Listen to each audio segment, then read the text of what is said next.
కేంద్ర ప్రభుత్వం ప్రకటించిన ఆర్థిక ప్యాకేజీ చుట్టూ కార్మిక సంఘాలు అనేక అనుమానాలు లేవనెత్తున్నాయి. 440 కోట్ల ఆర్థిక సహాయం స్వాగతించే పరిణామం అయినప్పటికీ అదే శాశ్వత పరిష్కారం కాబోదు అంటోంది జేఏసీ. త్వరలో ముఖ్యమంత్రి, డిప్యూటీ సీఎంల అపాయింట్మెంట్ తీసుకుని సమావేశం కావాలని నిర్ణయించాయి. శాశ్వత గనుల కేటాయింపు, వీఆర్ఎస్ను రద్దు చేసే విధంగా కేంద్రంతో సంప్రదింపుల కోసం అభ్యర్థించనున్నాయి.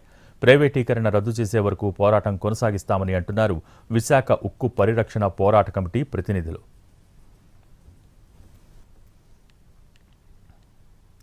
దీనికి సంబంధించి మరిన్ని వివరాలు మా ప్రతినిధి రవిచంద్ర అందిస్తారు.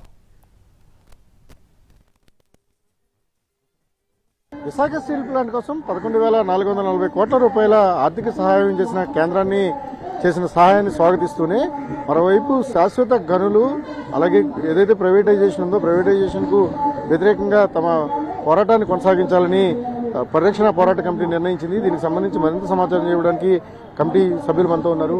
సార్, ఈ పోరాట కమిటీగా ఏం చేయబోతున్నారు? ప్రభుత్వం ఇచ్చిన సహాయాన్ని ఏ విధంగా చూస్తారు మీరు? విశాఖపట్నం స్టీల్ ప్లాంట్ అమ్ముతున్నట్టుగా 2027 జనవరిలో మోడీ గారు అధ్యక్షతన జరిగిన సమావేశంలో నిర్ణయం చేశారు. అదే మోడీ గారు అధ్యక్ష సమావేశం జరిపి 11,440 కోట్లు ఇస్తున్నట్టుగా ప్యాకేజ్ ప్రకటించారు. ఇది సరిపోదు. ఎక్కడైతే అమ్మాలని నిర్ణయం చేశారో దాన్ని అమ్మడం లేదని నిర్ణయం కూడా చేయాలి. బాధ్యత వారికి ఉందా లేదని అడుగుతా ఉన్నాం. అది విత్డ్రా చేసుకుంటే ప్రైవేటీకరణ ప్రమాదం లేదని చెప్పేసి ఎవరు చెప్పినా నమ్ముతాం. ఒకటి. రెండోది, విశాఖపట్నం స్టీల్ ప్లాంట్ సేల్లో విలీనం చేయాలని చెప్పేసి మా పోరాటం కొనసాగుతోంది. విలీనం కోసం మాట్లాడలేదు. మూడో, సొంత గనులు కేటాయించాలని చెప్పి అడుగుతా ఉన్నాం. దానికోసం మాట్లాడలేదు. ఏమీ మాట్లాడకుండా 11,440 కోట్లు ఇచ్చాం, మీరు సర్దుకోండి అంటే ఇందులో 1640 కోట్లు ఇంత ముందే ఇచ్చారు. ఆ ఇచ్చిన డబ్బులు కూడా జీఎస్టీ రూపాయన బ్యాంకులు కట్టేశారు. మాకైతే రూపాయి రాలేదు. మిగిలిన 900 కోట్లు ఇప్పుడు ఇస్తా ఉన్నారు. ఇచ్చినప్పటికీ కూడా ప్లాంట్ నడవడానికే సరిపోయి ఇప్పుడు లాభాల బాటలో పట్టించడానికి 10,000 కోట్లు ఏదైతే అనుకుంటున్నారో సాధ్యం అవుతుంది, సరిపోతుందనే ఒక అభిప్రాయం అయితే ఉంది. దాన్ని మీరు ఎలా చూస్తారు?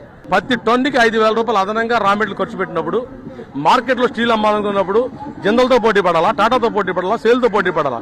5,000 తగ్గించి మనం అమ్ముకుంటే నష్టం రాకేమవుతుంది? ఖచ్చితంగా ఆ 3,000 కోట్ల రూపాయల డెఫిసిట్ ఉంటుంది. మొదటి నుంచి కూడా దీనికి అదే భారం, అదే శాపంగా మారింది. కాబట్టి దాన్ని పరిష్కారం చేయాలని డిమాండ్ చేస్తాం. ఒకవైపు ప్యాకేజ్ ఇస్తూనే మరోవైపు వీఆర్ఎస్ అమలు చేస్తున్నారు. దానివల్ల ఎటువంటి ఇబ్బందులు ఎదురయ్యే అవకాశం ఉంటుంది? నిన్న మినిస్టర్ గారు చెప్తా ఉన్నారు 2 ఫర్నెస్లు అడుగుతామని, ఆగస్టు 3 స్టార్ట్ చేస్తామని. 3వ దానికి ఉన్న మ్యాన్ పవర్ మొత్తాన్ని 1-2 సర్దేశారు. కొన్ని డిపార్ట్మెంట్లు వైండ్ అప్ చేశారు. ఇప్పుడు రేపు 3వ స్టార్ట్ చేయడానికి మనుషులు లేరు కాబట్టి మీరు స్టార్ట్ చేయలేదు అంటారు. స్టార్ట్ చేయలేదు కాబట్టి లాభాలు రాదని నష్టాలు వచ్చాయి అంటారు. మళ్ళీ మామే తోడని ప్రయత్నం చేస్తున్నారు. అంటే మినిమం ప్లాన్ లేకుండా ఏ విధంగా దీన్ని చేద్దాం అనుకుంటున్నారు. కాబట్టి వీఆర్ఎస్ వెంటనే ఆపాలి. కాంట్రాక్ట్ కార్మికులు ముట్టుకోవద్దు. మీరు పోరాట కమిటీగా మీరు భవిష్యత్ కార్యాచరణ ఏంటి? లాభ నష్టాలతో సంబంధం లేకుండా మీరు స్టీల్ ప్లాంట్ అమ్మేస్తాము, ప్రైవేటైజ్ చేస్తాం అంటున్నారు. లేకపోతే స్టీల్ ప్లాంట్ లాభం వచ్చేస్తే లాభాలు వచ్చే కంపెనీ అమ్మమని చెప్పేసి ప్రభుత్వం ఎక్కడ ప్రకటించిందా? ప్రభుత్వ విధానం ఏంటి? ప్రైవేటీకరణ. ఆ విధానం మారలేదు. ప్రభుత్వ రంగ సంస్థలు చావడానికే పుట్టాయని చెప్పిన మోడీ ఆ విధానం మార్చలేదు.